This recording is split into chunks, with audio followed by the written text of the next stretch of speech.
आप सभी का स्वागत है आपके अपने यूट्यूब चैनल क्रिएटिव स्टडी 2020 पे। आज की क्लास में हम लोग एक्सरसाइज 1.2 का प्रश्न संख्या 2 का सी करेंगे। तो आइए सबसे पहले हम लोग प्रश्न को पढ़ते हैं। तो पूर्णांकों के निम्नलिखित युग्मों के एलसीएम तथा एचसीएफ ज्ञात कीजिए। एलसीएम और एचसीएफ ज्ञात करना है तथा इसकी जांच कीजिए और जांच भी करना है। जांच की केस में कि दो संख्याओं का गुणनफल बराबर होता है एलसीएम इंटू एचसीएफ के बराबर गुणनफल के। तो यहाँ पे हम लोग सबसे पहले क्या निकालना है, तो यहाँ पे दो संख्या दिया हुआ है, इन दोनों संख्या के हम लोग एलसीएम और एचसीएफ निकालेंगे। फिर ये दोनों संख्या को गुना करके फिर एचसीएफ और एलसीएम जो निकालेंगे वो दोनों को जब गुना करेंगे ना तो बोलता है कि दो संख्याओं को गुणनफल एलसीएम और एचसीएफ के गुणनफल के क्या होगा, बराबर होगा। तो आइए इसको हम लोग अभी हल करते हैं। तो इस प्रश्न को हल करने से पहले हम लोग एलसीएम और एचसीएफ निकालेंगे। तो सबसे पहले लिखते हैं हल। 336 का हम लोग क्या करेंगे, अभाज्य गुणनखंड। तो 336 का अभाज्य गुणनखंड कीजिए, 2 से लगाइए, 2 एकम 2, 1 और 3 13 2 छक 12, 1 और 8 16, 2 8 16, फिर 2 से लगाइए, 2 8 16, 2 चौके 8, फिर 2 से लगाइए, 2 चौके 8, 2 दूना 4, फिर 2 से लगेगा 2 बार में, 1 बार में, अब 2 से नहीं 3 से लगेगा, 3 सते 21। अब एक बार 7 से लगा दीजिए, नीचे आ जाएगा क्या हुआ। तो इसका अभाज्य गुणनखंड क्या है, तो 1 2 3 4, 2 को 4, 1 2 3 4 गुना 3 गुना 7। और इसको हम लोग कैसे लिख सकते हैं, 2 के पावर 4 गुना 3 गुना क्या 7। इसी प्रकार से हम लोग 54 का अभाज्य गुणनखंड करेंगे। तो 54 का गुणनखंड हम लोग निकालेंगे। सबसे पहले यहाँ 54 लिख देते हैं। तो 2 से 2 दूना 4, 1 और 4 14, 2 सते 14, अब 2 से नहीं लगेगा, 3 का पाला में 27 आता है 9 बार में, 3 का पाला में 9 3 बार में, 3 का पाला में 3 1 बार में।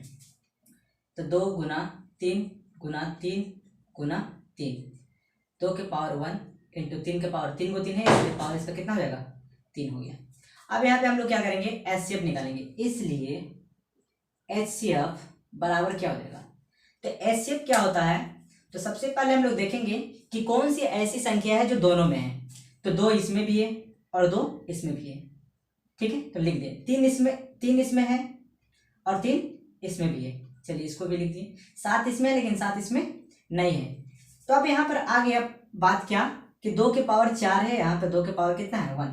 तो एचसीएफ क्या कहता है, जिसकी पावर सबसे कम होती है उसको लिखा जाता है एचसीएफ में। तो 2 के पावर 4 और 2 के पावर में 2 के पावर 1, तो किसको लिखेंगे, 2 के पावर 1 को।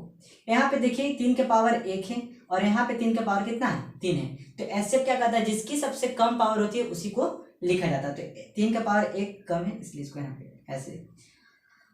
अब 2 तिया 6, तो एचसीएफ हमारा कितना निकल गया 6। अब आइए हम लोग एलसीएम निकालते हैं। तो एलसीएम निकालने के लिए हम लोग क्या करेंगे, तो सबसे पहले अभाज्य संख्या को लिखते हैं। तो सबसे पहले अभाज्य संख्या क्या होता है, जो 2 से कटे, जो 1 से कटे और 100 से कटे, इस तरह की संख्या को हम लोग क्या बोलते हैं, अभाज्य संख्या कहते हैं। तो अभाज्य संख्या यहाँ पर कौन कौन सा है, 2 है, यहाँ पर लिख दीजिए, 3 है, 7 है, ये सारे के सारे क्या है, अभाज्य संख्या।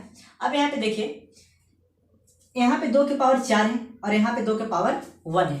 तो एलसीएम क्या कहता है, जिसकी सबसे ज्यादा पावर होता है उसी को लिखा जाता है। तो 2 के पावर 4 वाला को हम लोग क्या करेंगे, यहाँ पे लिखेंगे। अब यहाँ पे देखिए 3 के पावर 1 है और 3 के पावर यहाँ पे क्या है 3 है।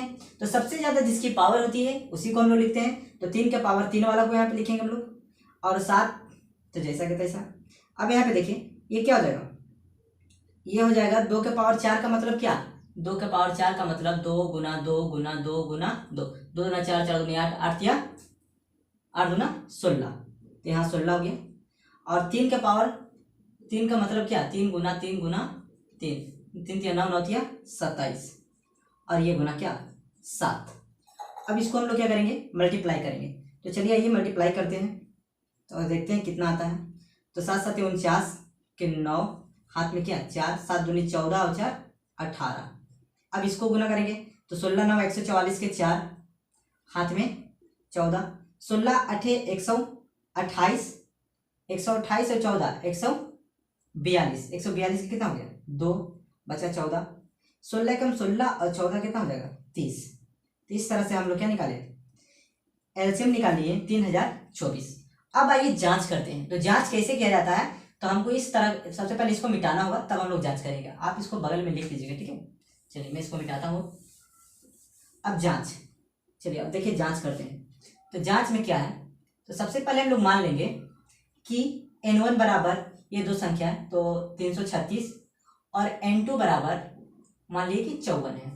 तो क्या बोल रहा है, दो संख्याओं का गुणनफल बराबर होता है एलसीएम और एचसीएफ के गुणनफल के। तो सबसे पहले दोनों संख्या को हम लोग गुना करते हैं, इसलिए n1 गुना n2 जब गुना करेंगे 336 को 54 से तो कितना आएगा। तो आइए देखते हैं, 336 गुना क्या 54, 6 चौके 24 के 4, हाथ में क्या 2, 4 तिया 12 तो 14 के 4, हाथ में 1, 4 तिया 12 13। अब 5 6 30 के 0, हाथ में 3, 5 तिया 15 3 18 के 8, हाथ में 1, 5 तिया 15 1 16, 4 4 8 3 11 के 1, हाथ में 1, 6 1 7 1 8 और यहाँ पे क्या हो गया 1, यानी कि कितना आ गया इसका 18,144। 18,044 दो संख्याओं का गुणनफल कितना है 18,144। अब हम लोग एलसीएम और एचसीएफ को गुना करेंगे। तो आइए एलसीएम कितना है, एंड एलसीएम गुना एचसीएफ। अब एलसीएम कितना निकाले हम लोग 3,024, एचसीएफ कितना निकाले हैं 6, तो इस जगह पे हम लोग 6 लिख देंगे। 6 चौके 24 के 4, हाथ में 2, 6 दूनी 12 2 14 के 4, हाथ में 1, 6 के पारा 0 का तो 0 और 1, 6 दिया क्या 18। देखिए दो संख्याओं को जब गुणनफल निकाले हम लोग तो 18,144 आया।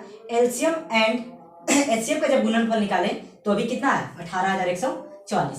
तो यहां से क्या पता चलता है कि 18,144 और 18,144 दोनों क्या है, यानी दो संख्याओं का गुणनफल और एलसीएम और एलसीएम का जो गुणनफल है दोनों क्या है बराबर है। तो इससे पता चलता है कि हमारा क्या हो गया प्रूफ हो गया, प्रूफ। तो इस तरह के क्वेश्चन को हम लोग इस तरह से हल करते हैं। अगर वीडियो समझ में आ रहा होगा तो लाइक कीजिएगा और चैनल पे नए होंगे तो सब्सक्राइब कीजिएगा और वीडियो खूब से खूब शेयर कीजिए ताकि मैं इस तरह के कंटेंट और भी प्रोवाइड कर सकूं। तो thank you watching my video and बताइए।